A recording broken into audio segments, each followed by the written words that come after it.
že otázek je celkem dost.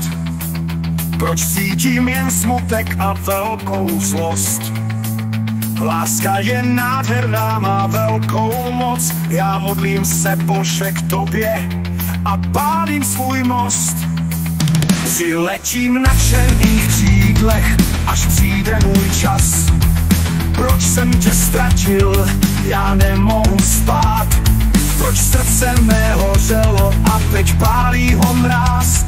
Proč zklamání přichází, když štěstí teď mám? Proč radost nám zmizí, já nechci být sám. Ptám se vás, anděle, v očích mám pláč. Proč život nese zklamání, když si vím, že štěstí mám? Nechci už nic, tohle chci říct.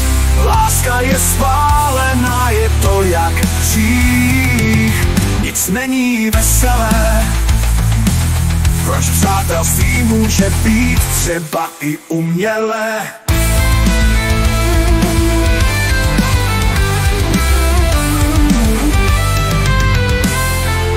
Proč běhá mi mráz po těle a cítím ten chlad? Tohle bych nepřál nikomu z vás. Vždy, když na obloze slunce svítí, proč cítím se tak sám?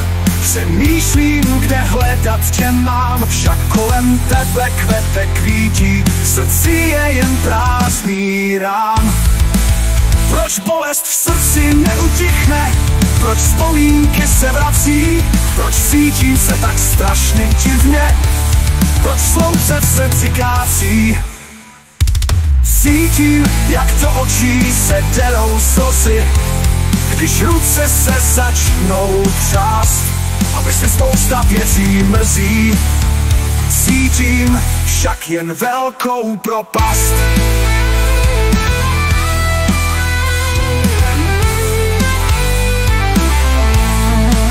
Proč láska bolet dokáže?